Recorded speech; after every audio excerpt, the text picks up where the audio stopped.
काँग्रेसच्या नेत्या प्रियंका गांधी सध्या बोलतायत, आपण थेट जाऊयात। जब 600-700 किसान शहीद हो चुके हैं, क्यों मांग रहे हैं?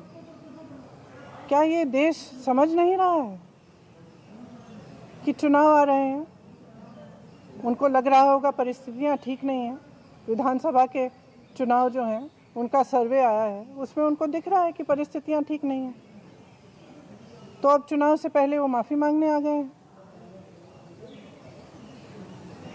तो देखिए, हमें समझना पड़ेगा, जो सरकार है उसके ही नेताओं ने किसानों को क्या क्या नहीं बोला। आंदोलनजीवी, गुंडे, आतंकवादी, देशद्रोही, ये सब किसने कहा? जब ये सब कह रहे थे तो क्या हुआ? प्रधानमंत्री जी चुप क्यों थे? बल्कि उन्होंने आंदोलनजीवी शब्द बोला। जब किसानों की हत्या हो रही थी, जब किसानों को मारा जा रहा था, जब लाठियां बरसाई जा रही थी, जब उनको गिरफ्तार किया जा रहा था, तो कौन कर रहा था? आपकी ही तो सरकार कर रही थी। आज आप आकर कह रहे हैं कि ये कानून आप रिपील करेंगे, तो हम कैसे भरोसा करें? हम आपकी नीयत पे कैसे भरोसा करें? सब स्पष्ट है, सामने है देश के। मुझे खुशी इस बात की है कि ये सरकार समझ गई है कि इस देश में किसान से बड़ा कोई नहीं है। इस देश में अगर एक सरकार किसान को कुचलने की कोशिश करती है और किसान खड़ा हो जाता है, तो उस सरकार को अंत में झुकना ही पड़ेगा। ये सरकार समझ गई है। इस बात पर मुझे खुशी है और मैं कहना चाहती हूँ कि जो किसान शहीद हुए इस पूरे आंदोलन में, कई किसानों के परिवारों से मैं पिछले पूरे साल में मिली हूँ, मैं उनका दुख समझती हूँ और हम सबको सबसे पहले उन्हें श्रद्धांजलि देनी चाहिए। अगर सरकार सचमुच सीरियस है तो उनके लिए जो कार्रवाई होनी चाहिए, ख़ास तौर से जो लखीमपुर खेरी में हुआ, उस पर जो कार्रवाई सही ढंग से होनी चाहिए वो करनी चाहिए। मंत्री का बर्खास्त करना चाहिए और इस पूरे देश में जो किसानों की आवाज़ उठी है, हम सबको उनके साथ हमेशा के लिए खड़ा रहना चाहिए। किसान की बहुत समस्याएं हैं, आज हर तरफ से मजबूर है, हर तरफ से वो कर्ज में डूबा हुआ है। मैं ललितपुर गई, ललितपुर में भी आपने देखा कि खाद की लाइन में खड़े खड़े उनकी मृत्यु हो गई। कुछ किसानों ने आत्महत्या की।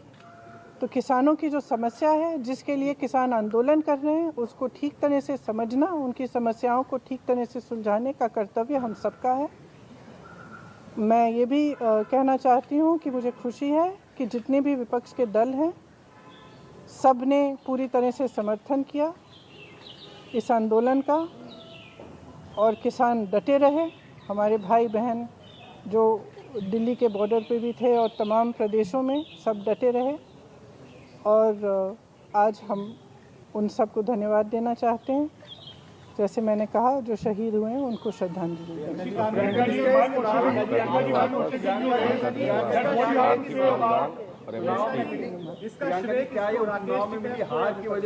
एक मिनट में एक करके पूछूं। प्रियंका जी, क्या चुनाव में मिली जो हार है उसको देखते हुए ये फैसला लिया गया है कि आने वाले भविष्य में ऐसी हार? ये तो स्पष्ट है, ये बहुत स्पष्ट है। देखिए, जनता में बहुत विवेक है, जनता सब कुछ समझ रही है। और इतना समय क्यों इंतजार किया?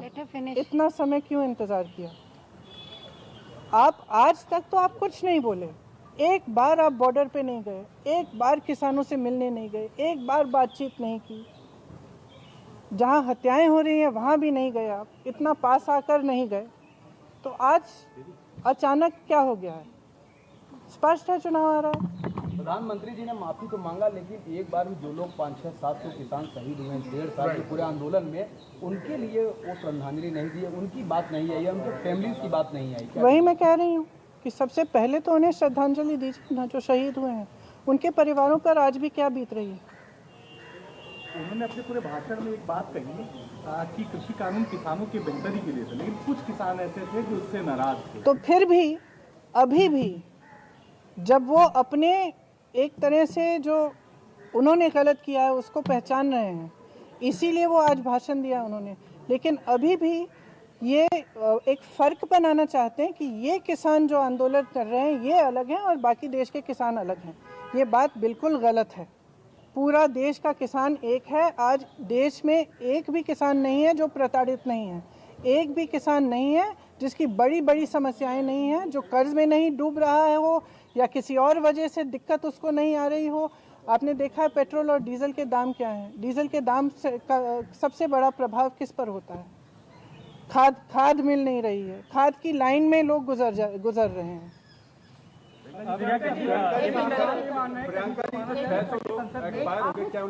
आपने पूछ लिया। जब तक संसद में बिल वापस नहीं हुआ था तब तक उसको अभी मानेंगे नहीं, खाली बिजलीबाजी का देखा जा रहा है जी, उसका भी समर्थन करते हैं कि आप वेट करेंगे कि जब वो वापसी होगी संसद में तब इसको पूर्ण रूप से माना जाएगा। देखिए, तमाम छोटी छोटी चीज़ों के लिए अध्यादेश लाते हैं, तो इसके लिए क्यों नहीं? क्या इसके लिए भी कोई योजना है कि जब चुनाव पास आएगा तब हम धूमधाम से इसको करेंगे? अभी क्यों नहीं करते?